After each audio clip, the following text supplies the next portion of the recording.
Hello friends, I am Anita Shokeen और आपका आपके यूट्यूब चैनल अनीता शोकन पर स्वागत है। Today we are discussing about narration. तो हमने अपने पिछले लेक्चर में देखा था कि जो प्रेजेंट टेंस होता है नरेशन बनाते वक्त हम उसको किस में चेंज कर देते हैं, पास्ट टेंस में चेंज कर देते हैं। उसके बाद हमने देखा था कि जो हमारे इंटेरोगेटिव सेंटेंस होते हैं उनको हम कैसे चेंज करेंगे। जरूरी नहीं है कि हर बार हम क्या करें, सेड टू होता है तो उसको टोल्ड में चेंज करें, नहीं उसको हम आस्क्ड में भी चेंज कर सकते हैं। आज हम देखेंगे कि जब हमारा ये जो किस में हमारा आ जाए, जो टेंस हमारा है पास्ट इंडेफिनिट में आ जाए। क्या आ जाए पास्ट इंडेफिनिट में? Reported speech. रिपोर्टेड स्पीच किस में आ जाए? पास्ट इंडेफिनिट में आ जाए। तो दो चीज होती है, रिपोर्टिंग वर्ब होती है और रिपोर्टेड स्पीच होती है। तो जब रिपोर्टेड स्पीच हमारी किस में आ जाए, पास्ट इंडेफिनिट में आ जाए, तो हम उसको किस में चेंज करेंगे? पास्ट परफेक्ट टेंस में। तो देखो पास्ट इंडेफिनिट का किस में चेंज की? पास्ट परफेक्ट टेंस में। अब पास्ट इंडेफिनिट टेंस में हमारा क्या होता है? वर्ब की सेकंड फॉर्म होता है और पास्ट परफेक्ट में क्या होता है? हेड प्लस में वर्ब की थर्ड फॉर्म होती है। तो जहां भी हमारी क्या है, वर्ब की सेकंड फॉर्म होगी तो हम उसको किस में चेंज कर देंगे? वर्ब की थर्ड फॉर्म और हेड प्लस में वर्ब की थर्ड फॉर्म। और यहाँ इंटेरोगेटिव में क्या होता है? डिड होता है, वहां वो जाकर भी किस में होगा? हेड प्लस वर्ब की थर्ड फॉर्म में चेंज होगा। अब है हमारा, यदि हमारा रिपोर्टेड जो स्पीच होती है वो किस में हो? पास्ट कॉन्टिन्यूअस टेंस में। पास्ट कॉन्टिन्यूअस टेंस में हमारी क्या होती है? Was were. हेल्पिंग वर्ब हमारी क्या होती है? वाज और वर्ब होती है। इसके साथ हमारी फर्स्ट फॉर्म प्लस आईएनजी लगा होता है। तो हमारा क्या है? पास्ट कॉन्टिन्यूअस टेंस है कि काम जारी है, तो उसमें हमारा क्या है? फर्स्ट फॉर्म के साथ आईएनजी आता है। यहाँ हम उसको किस में चेंज करेंगे? पास्ट परफेक्ट कॉन्टिन्यूअस टेंस में। तो देखो पास्ट परफेक्ट कॉन्टिन्यूअस टेंस में हमारा क्या होता है? कॉन्टिन्यूअस आ गया तो वहाँ वर्ब की फर्स्ट फॉर्म प्लस आईएनजी तो लगेगा ही लगेगा। इसके साथ हमारा क्या आएगा? हैड बीन प्लस में वर्ब की फर्स्ट फॉर्म प्लस में आईएनजी, इस चीज का यूज होगा। तो जहां भी हमारा वाज वर आएगा उसको हम किस में चेंज कर देंगे? हैड बीन में चेंज कर देंगे। अब हमारा है कि पास्ट परफेक्ट टेंस जब होता है तो उसको हम किस में चेंज करें? जब हमारी क्या है, रिपोर्टेड स्पीच किस में हो? पास्ट परफेक्ट टेंस में हो, तो उसको किस में चेंज करेंगे? तो बहुत ही खुशी की बात है कि उसमें कोई चेंज नहीं होगा। वहां सिर्फ पास्ट परफेक्ट होता है तो उसको किस में रखें? पास्ट परफेक्ट में ही रखेंगे। तो पास्ट परफेक्ट में हमारा क्या था? हेड प्लस वर्ब की थर्ड फॉर्म होती है। तो इसमें हमारा क्या है? डायरेक्ट स्पीच से इनडायरेक्ट स्पीच बनाएंगे तो टेंस हमारा क्या रहेगा? सेम रहेगा। लेकिन क्या इसका ये मतलब है कि कोई चेंज होगा ही नहीं? डायरेक्ट से नहीं, बहुत सारे चेंज होंगे। क्या चेंज होगा? पहला तो हमारा देखो, he said I had done my work, इसके द्वारा हम देखेंगे क्या चेंज होगा। ही सेड इन्वर्टेड कोमा हट जाएगा, क्या लगेगा? दैट। पहला चेंज हमारा हो गया कि हमारा क्या लग गया? दैट लग गया, जो कि किसमें नहीं था? इसमें नहीं था। तो ये क्या थी? हमारी डायरेक्ट स्पीच थी। इनडायरेक्ट स्पीच बनाने में हमारा क्या आ गया? यहाँ से इन्वर्टेड कोमा हट के दैट लग गया। अब आई है, प्रोनाउन है, किसके अकॉर्डिंग चेंज होगा? फर्स्ट पर्सन प्रोनाउन है, ही के अकॉर्डिंग चेंज होगा। तो यहाँ पर आ गया ही, और ही का भी क्या हो गया? वहां पर एच बिग कैपिटल में, बिग लेटर में था या कैपिटल लेटर में था, यहाँ पर एच हमारा क्या हो गया? स्मॉल लेटर में हो गया। तो वो हो गया हैड डन माई वर्क। अब हमने कहा चेंज नहीं होता, भाई ये चेंज तो होने लग रहा है। क्यों कहा गया चेंज नहीं होता? देखो टेंस चेंज नहीं होगा। वर्ब हैड थी तो हैड ही रहेगी, थर्ड फॉर्म थी तो थर्ड फॉर्म ही रहेगी, वो चीज चेंज नहीं होगा। प्रोनाउन है वो तो हमारा चेंज होगा ही होगा। तो he had done, third form है, थर्ड फॉर्म ही रहेगी। अब माई है, ही के अकॉर्डिंग चेंज होगा, he had done his work, class में फुल स्टॉप लग जाएगा, इन्वर्टेड कोमा। तो ये नहीं है कि जो पास्ट परफेक्ट होता है वो चेंज नहीं होता, टेंस चेंज नहीं होता। तो हमें खुशी है कि टेंस के लिए हमें कोई रूल याद नहीं रखना, हम यूं का यूं लिख देंगे।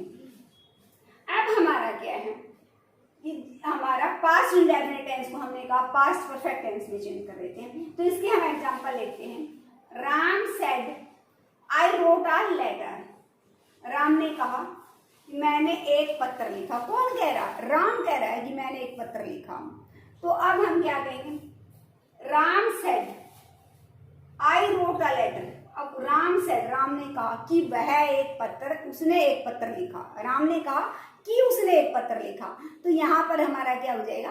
प्रोनाउन चेंज हो जाएगा। वो आई सब यूज नहीं करेगा, वो कहेगा कि उसने एक पत्र लिखा। तो यहाँ हम क्या बनाएंगे? राम सेड दैट आई, किसके अकॉर्डिंग? राम के अकॉर्डिंग। तो राम एक वाई है, तो उसके लिए हम लिखेंगे है ही। तो अब रोट है, क्या है? रोट हमारी वर्ब की सेकंड फॉर्म है, राइट, रोट, रिटन। तो यहाँ पर हमारा क्या लग जाएगा? He had written a letter. अब ही सेड टू मी, उसने मुझसे कहा। हु टोट यू इंग्लिश, तुम्हें English, who taught you English, तुम्हें इंग्लिश किसने पढ़ाई? तो इस प्रकार से है। तो यहाँ हम ही आस्क्ड मी, तो यहाँ पर हम क्या लगाएंगे? देखो, एक शब्द हमने देखा था, डब्ल्यू फैमिली से जब हमारा क्वेश्चन अराइज होता है तो हम उसके साथ कोई कंजंक्शन वर्ड नहीं लगाते, दैट, इफ, कुछ नहीं लगाएंगे हम। तो सेड टू किसमें? क्वेश्चन अराइज हुआ है तो हमें पता है सेड टू चेंज होता है आस्क्ड में। अब मी, अब यहाँ पर कंजंक्शन वर्ड से हम इफ से, वेदर से जो जोड़ते थे वो नहीं जोड़ेंगे क्योंकि ये डब्ल्यू फैमिली से। हु, अब हमें पता है सेकंड फॉर्म है तो हम क्या लिखेंगे? Had. Who had taught me, you क्या होगा? Me English. Who had taught me English. अब आपको हो गया कि यू को मैंने मी क्यों बनाया? मी, यू हमारा किसके अकॉर्डिंग चेंज होगा? मी के अकॉर्डिंग चेंज होगा क्योंकि ये सेकंड पर्सन प्रोनाउन है जो ऑब्जेक्ट के अकॉर्डिंग चेंज होता है। ऑब्जेक्ट किसका? रिपोर्टिंग वर्ब का ऑब्जेक्ट। अब है हमारा she said to me did you sing a song. She said to me, तो यहाँ पर एक क्वेश्चन राइज हुआ है कि क्या तुमने एक गीत गाया? तो हमें पता चला कि ये हमारा क्या है? गाया। आज उसके या डिड से पहचान होगी, हमारी हेल्पिंग वर्ब डिड लगी है तो ये पास्ट इंडेफिनिट में लगता है। तो यहाँ हम क्या करेंगे? He said to me did you sing a song. तो क्वेश्चन राइज हुआ तो हमने क्या किया? He asked me if I had sung a song. तो ये तो हमारे किसके थे? पास्ट इंडेफिनिट टेंस के हमारे कुछ वाक्य थे जिनको हमने किसमें चेंज किया? पास्ट परफेक्ट टेंस में चेंज किया। अब हमारे हैं पास्ट कंटीन्यूअस टेंस, भी रहा था, रहे थे, रही थी, जिनमें हमने यूज किया है। तो इसमें हेल्पिंग वर्ब हमारी क्या आएगी? वाज और वर। सिंगुलर के साथ हमारा वाज है, प्लूरल के साथ हमारा क्या आएगा? वर आएगा। तो यहाँ हमारा है they said we were coming. तो यहाँ पर हम क्या करेंगे? दे सेड दैट, वी किसके अकॉर्डिंग चेंज होगा? दे के according. That they had been coming. He says, तो यहाँ पर हमने ये क्या किया था? प्रेजेंट कंटिन्यूअस टेंस का वाक्य किया था जिसको हमने किसमें चेंज किया था? सो पास्ट कंटिन्यूअस टेंस के वाक्य किया था, तो इसमें हमने किसमें चेंज किया? पास्ट परफेक्ट कंटिन्यूअस टेंस में चेंज किया था। अब देखिएगा क्या होता है हमारा, जो हमारी रिपोर्टिंग वर्ब होती है वो क्या होती है? थ्री फॉर्म में होती है। टू फॉर्म तो मैंने आपको पहले बताई थी। रिपोर्टिंग वर्ब होती है वो थ्री फॉर्म में है। पहला है सिंपल प्रेजेंट, दूसरा हमारा है सिंपल पास्ट, तीसरा है हमारा सिंपल फ्यूचर। तो देखिएगा सिंपल प्रेजेंट में हमारी कैसी होती है, जिस प्रकार से हमारा आता है सेज, से टू, सेज टू, इस तरह के वर्ड आएंगे।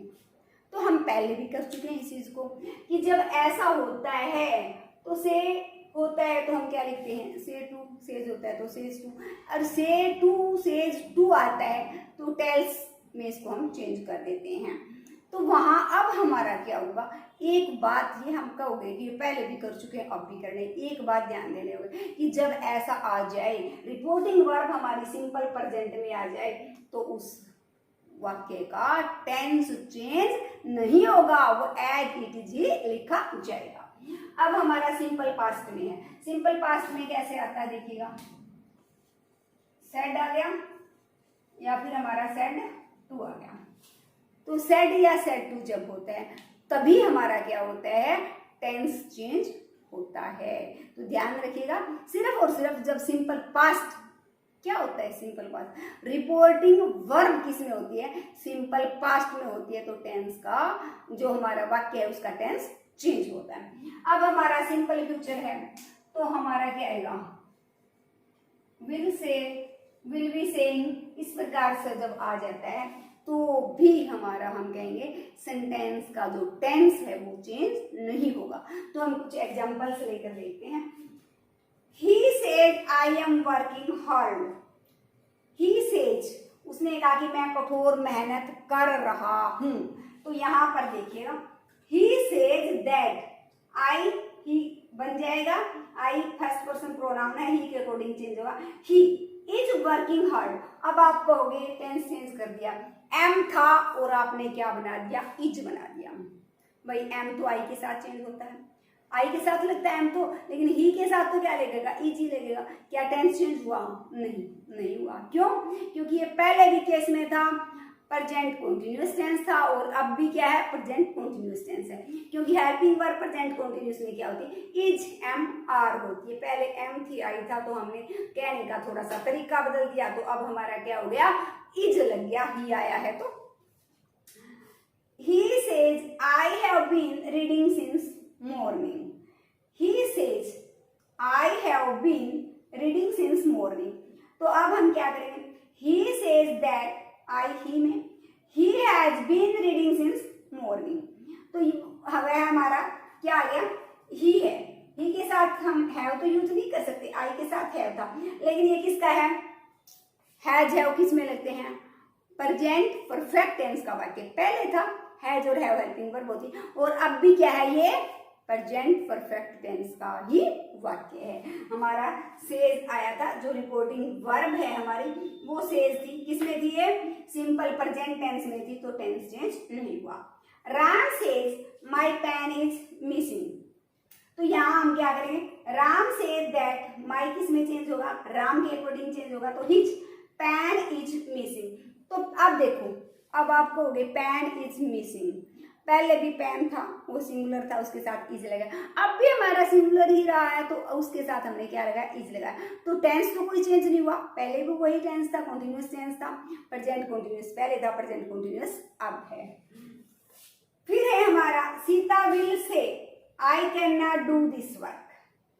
तो सीता विल से अब हमारा क्या गई, सिंपल फ्यूचर टेंस में विल से कहेगी, तो यहाँ पर हमारा क्या आएगा, हम करेंगे Sita will say that she can not do this work, we will be saying to you. अब हमारा आ गया सेइंग, तो सेइंग को हमने सेज को किसने, टेल में बदला था, तो सेइंग है तो टेलिंग आ जाएगा। We will be saying to you, you have told a lie, we will be telling you that you had told a lie. तो हमारा इस प्रकार से चेंज आएगा। तो you had told a lie था, तो यहाँ हमारा you had told a lie. तो इसी प्रकार से हमारा यू हैव था, यहाँ पर हम क्या करेंगे, you have told a lie, sorry यहाँ पर लिखने में मिस्टेक थी। तो ये हमारा उसी टेंस में रहेगा जिस टेंस में हमारा पहले था, तो टेंस हमने चेंज नहीं किया है।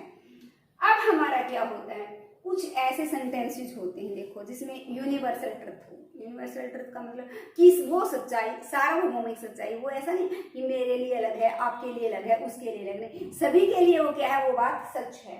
तब हम किस प्रकार से यूज करते हैं, इस प्रकार से, द टीचर सेड,